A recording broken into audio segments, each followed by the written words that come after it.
बिस्मिल्लाहिर्रहमानिर्रहीम। अस्सलाम वालेकुम नाज़रीन, मैं हूं फैयाज़ राजा और आप देख रहे हैं आपका अपना यूट्यूब चैनल। दोस्तों, पाकिस्तान के ताकतवर हलकों यानी पाकिस्तानी इस्टेब्लिशमेंट यानी field marshal army chief general Asim Munir साहब ने और पाकिस्तान के रवायती सियासी माफिया नवाज शरीफ साहब और आसिफ जरदारी साहब ने ताश बड़ी कामयाबी के साथ लगाई थी इमरान खान साहब और पाकिस्तान तहरीक इंसाफ के खिलाफ। लेकिन अब एक ऐसा वक्त आन पहुंचा है कि नज़र आ रहा है कि इस ताश में अब कुछ यक्के और गुल्ले तो मौजूद हैं, लेकिन कुछ जोकर्स की एंट्री भी हुई है और सुप्रीम कोर्ट ऑफ पाकिस्तान के पास वक्त आ गया है कि यहाँ के जो जजेस हैं वो एक बार फिर अपने गुनाहों का कफ़ारा अदा कर सकते हैं अपनी रिटायरमेंट से पहले। जी हाँ, इत्तलात इसी किस्म की हैं कि 26वीं आइनी तरमीम ख़तरे की जद में है। मैं अपनी ज़ाती मालूमात की रोशनी में ये तमाम तर चीज़ें आपके सामने रख रहा हूँ। इसमें कुछ हकायक भी आपके सामने रखूँगा।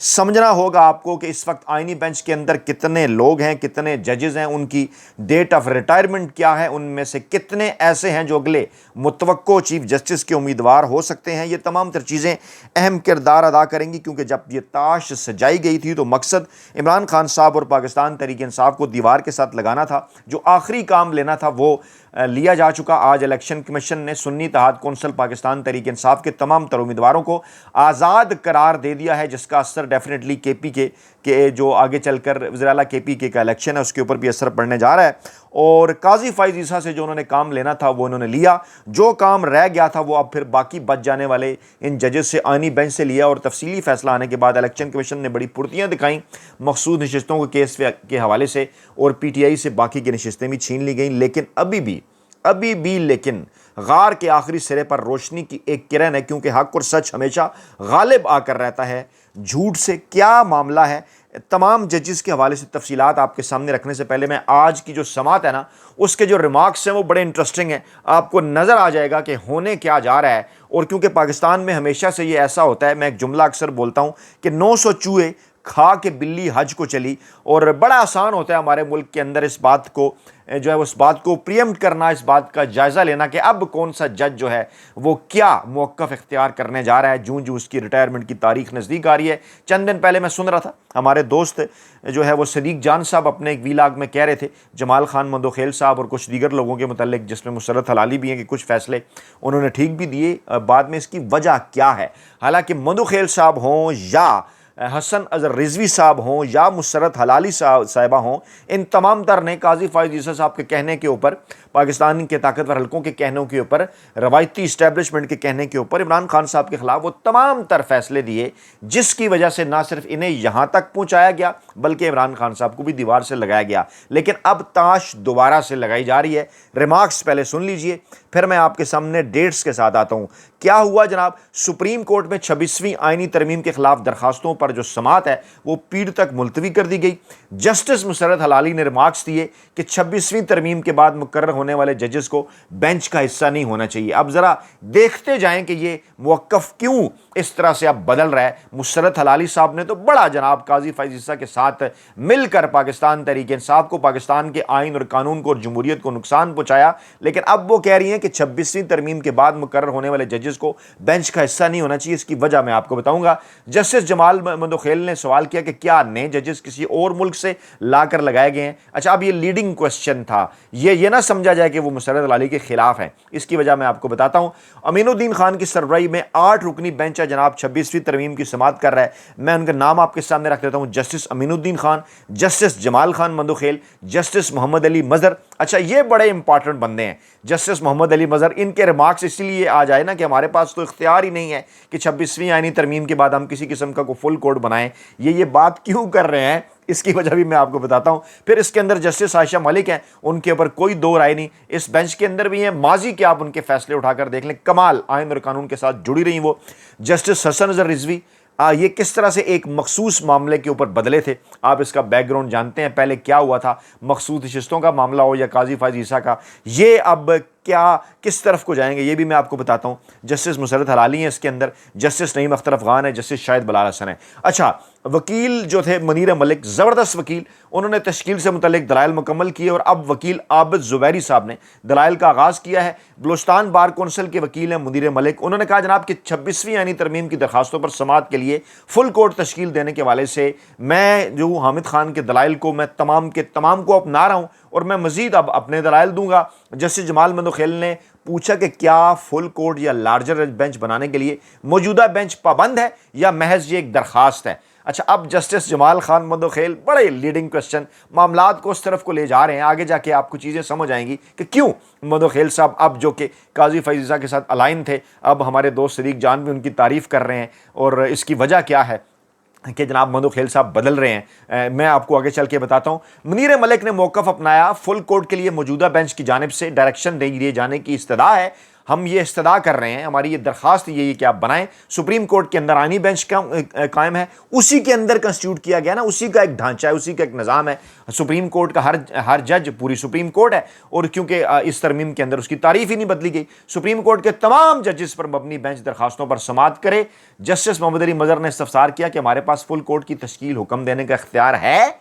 ये है मोहम्मद अली मज़हर साहब पूछ रहे हैं जी हमारे पास क्या इख्तियार है, और उन्होंने मौक़िफ़ अपनाया मुनीर मलिक ने कि जी बिल्कुल अदालती इख्तियारात का इस्तेमाल करके ये आर्डर जारी किया जा सकता है। जस्टिस आयशा मलिक ने पूछा कि क्या आप चाहते हैं कि आईनी बेंच जुडिशल इख्तियार का इस्तेमाल करके फुल कोर्ट तश्कील दे। आप उसी बेंच से ये जो है वो ये चीज़ मांग रहे हैं जिसकी वजह से यानी 26वीं आईनी तरमीम की वजह से ये बेंच बना है, और आप इस बेंच से एक ऐसी चीज़ मांग रहे हैं जो कि 26वीं आईनी तरमीम के बाद वो आपको कैसे दे, तो आप उसी तरमीम के ऊपर इन्हिसार कर रहे हैं। ये बड़ा टेक्निकल सवाल था जिसको आप चैलेंज कर रहे हैं। अदालत तो कई बार कह चुकी है कि चैलेंज शुदा तरमीम पर नहीं बल्कि असल आइन पर इन्हिसार किया जाएगा। मुनीर मलिक ने कहा, बड़ा इंपॉर्टेंट नुकता था ये, बड़ा इंपॉर्टेंट नुकता है। उन्होंने कहा कि अदालती इख्तियार और जनाब जो उनके जुडिशल इख्तियार है ना, अदालती दायरा इख्तियार, वो अलग-अलग बातें हैं, अलग चीज़ें हैं। सुप्रीम कोर्ट फुल कोर्ट ही है, आईनी बेंच सुप्रीम कोर्ट का तराशा वो महकमा है। फिर मुसर्रत हलाली ने पूछा कि मौजूदा बेंच अपने दायरा इख्तियार पर कैसे फैसला करे। आइन में तरमीम से पीछे हमें जाना पड़ेगा, देखना पड़ेगा कि 26वीं आईनी तरमीम कैसे हुई। अब ये देखिए मुसर्रत हलाली साहब क्यों ये बात कर रही हैं। मेरे नज़दीक उन जजेस को बेंच में नहीं बैठना चाहिए जिनकी 26वीं आईनी तरमीम के बाद तकर्री हुई है। यहाँ पर फिर मंदोखेल साहब ने रिमार्क्स दिए कि हम 26वीं आईनी तरमीम से हम भी कबल के हैं, क्या नए जजेस कहीं और से ला कर लगाए गए हैं। मुनीर मलिक ने कहा कि आईनी हो या रेगुलर बेंच हो कोई फ़र्क नहीं पड़ता, जुडिशल इख्तियारात मौजूद हैं। मंदोखेल साहब ने कहा कि दायरा इख्तियार को छोड़ें, हमें ऐसा रास्ता बताएं जिसमें तमाम जजेस बेंच में बैठ जाएं। और फिर जस्टिस अमीनुद्दीन खान ने कहा कि ये जो मौजूदा आईनी बेंच में शामिल जजेस हैं इनका क्या होगा, हमने तो बड़ी गालियां खाई हैं। अब ये भी थोड़ा सा आपको रुख बदलते नजर आएंगे। मंदोखेल साहब ने मार्क्स दिए कि सुप्रीम कोर्ट के जजेस ने ना चाहते हुए 26वीं आईनी तरमीम को तस्लीम किया है। अब वो ये बात क्यों कर रहे हैं। आबिद ज़ुबैरी साहब ने कहा कि जनाब उनसे जस्टिस मुसर्रत हलाली ने पूछा कि हम किसको हम फुल कोर्ट कहेंगे। 26वीं आईनी तरमीम से पहले वाले जजेस की होगी, जो पहले जज थे 13 या जो अब उसके बाद हो गए हैं 25।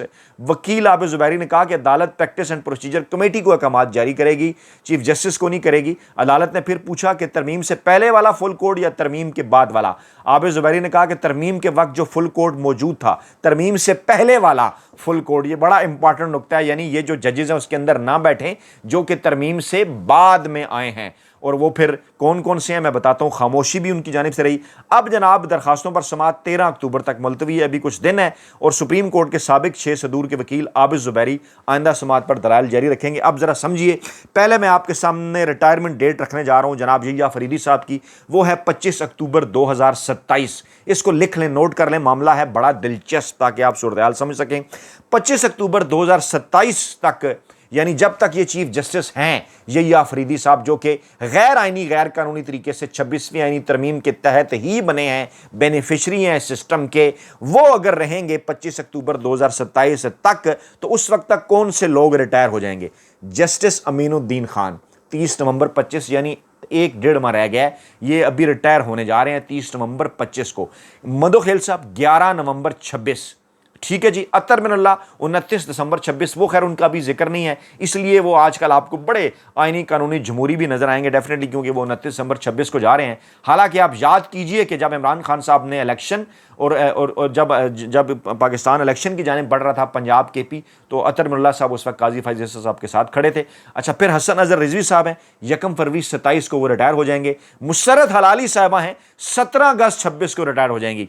यानी ये वो 5 जजेस हैं। अतर मिनल्ला को अगर निकाल दें आइनी बेंच के, क्योंकि इसके अंदर 4 जजेज हैं, अमीनुद्दीन खान, जमाल मंदोखेल, हसन अजहर रिजवी, मुशर्रत हलाली साहिबा। ये जनाब जो है वो यहिया अफरीदी साहब के चीफ जस्टिस होने तक ये चारों रिटायर हो जाएंगे। अब इनके हाथ तो कुछ नहीं आने वाला ना, इनसे जो काम लेना था वो लिया जा चुका। मैं अक्सर ये बात कहता हूं कि जो काम अमीनुद्दीन खान, मंदोखेल, हसन अजहर रिजवी और मुशर्रत हलाली साहब से एस्टेब्लिशमेंट ने लेना था वो ले चुके। अब क्योंकि 900 चूहे खा के बिल्ली हज को चली, अब इसको समझे। अब इन्होंने इसके अंदर आपको नजर आना है, ऐसे इन्होंने रिमार्क्स देने हैं या ये चीजें 26वीं आईनी तरमीम की वापसी की तरफ भी जा सकती हैं। खतरा है इनके ऊपर दोबारा काम करना पड़ेगा ताकतवर हल्कों को, क्योंकि अब ये अवाम के सामने अपना एक तासुर बनाएंगे कि देखिए जनाब हम तो बड़े जबरदस्त जज थे, आइन और कानून के साथ खड़े हो गए। और वही मेरे दोस्त सदीक जान साहब ने चंद दिन पहले जो कहा ना कि अब मंदोखेल साहब ने कुछ अच्छे फैसले भी दिए हैं, ये है जनाब उनकी वजह, क्योंकि उन्होंने तो रिटायर हो जाना है।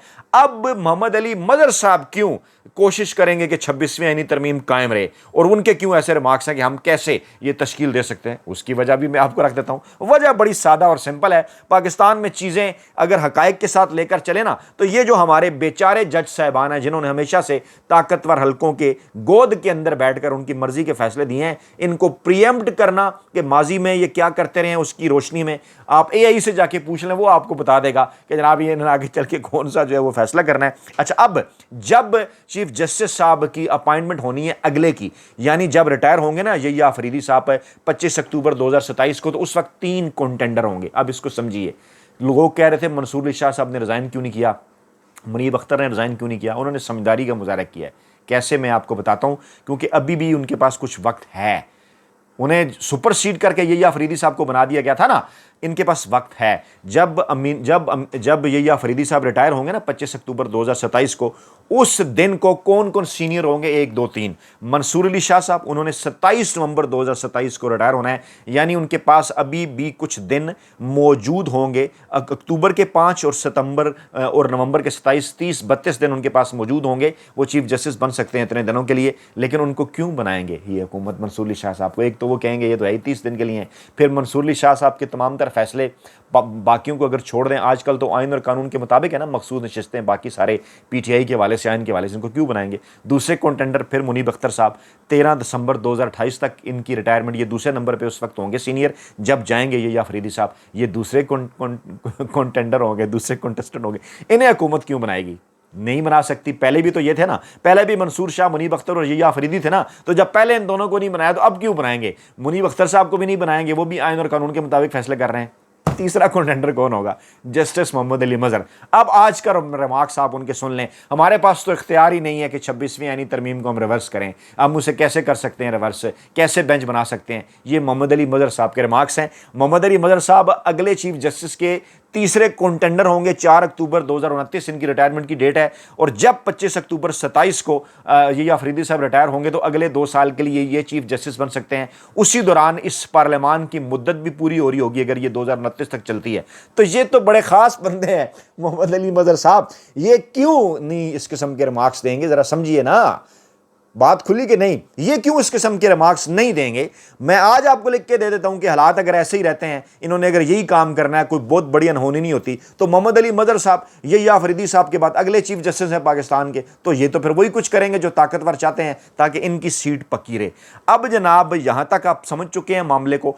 अब देखिए सूरत हाल हो गई है बड़ी दिलचस्प, क्योंकि मोहम्मद अली मजहर साहब वो कभी नहीं चाहेंगे कि ये वापस हो। आयशा मलिक साहबा जो है वो डेफिनेटली आइन और कानून के साथ खड़ी हुई हैं, और जस्टिस नईम अख्तर अफगान और जस्टिस शाहिद बिलाल हसन वो भी जनाब इस दौरान जो है वो रिटायर नहीं हो रहे, इस सिस्टम के बेनिफिशरी हैं, अंदर ही हैं। और ये दोनों भी 26वीं यानी तरमीम से पहले के हैं, बाद के तो नहीं हैं। तो लेकिन इसके बावजूद ये काजी फायज ईसा के साथ अलाइन थे। अभी भी जो तमाम तर फैसले आ रहे हैं वो जनाब वो इनका को आइन और कानून और पीटीआई को उस तरह से फ़ायदा नहीं हो रहा। अब जस्टिस मोहम्मद अली मजहर, जस्टिस नईम अख्तर अफगान और जस्टिस शाहिद बिलाल हसन, इस 8 रुकनी बेंच में से ये 3 लोग जो हैं ये कभी भी ये नहीं चाहेंगे मेरे तज्ज़िये के मुताबिक कि 26वीं यानी तरमीम वापस हो।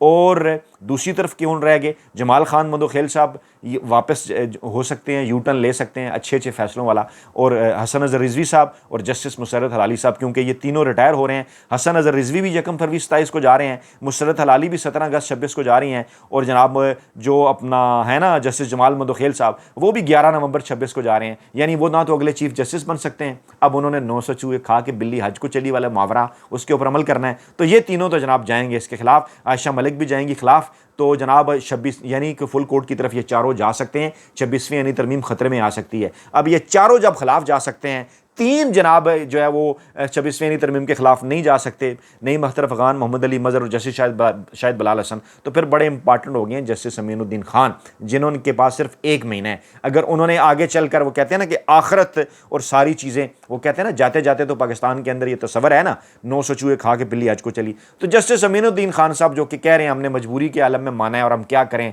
ऐसी चीज़ें हमने बड़ी गालियाँ खाई हैं, अब अगर वो भी फुल कोर्ट के फैसले की जानिब जाते हैं तो बड़ा रोला हो जाएगा भाईजान। 5 जज, justice Aminuddin Khan, justice Jamal Khan Mandokhel, justice Hasan Azhar Rizvi, justice Musarrat Hilali, justice Ayesha Malik, ये कॉन्स्टिट्यूशन बेंच के 5 जजेस अगर कह देते हैं कि फुल कोर्ट की तरफ जाएं और वो भी पहले वाला 26वीं यानी तरमीम के, तो पीछे 3 जज रह जाएंगे, जस्टिस मोहम्मद अली मजहर मुस्तकबिल के chief justice, justice Naeem Akhtar Afghan और जस्टिस शाहिद बलाल हसन, जो कि मौजूदा चीफ जस्टिस की मुद्दत तक रिटायर नहीं हो रहे। मामला बड़ा दिलचस्प है, दोबारा से कार्रवाइयाँ, बड़ी मुलाकातें, रेड अलर्ट सब कुछ हो चुका है शुरू, और अब ज़रा देखते जाइए, सील बेल्ट बांध के रखिए, मामला बड़े इंटरेस्टिंग है। अपना ख्याल रखिएगा, नई वीडियो के साथ जल्द हाजिर होते हैं, अल्लाह ने के बाद।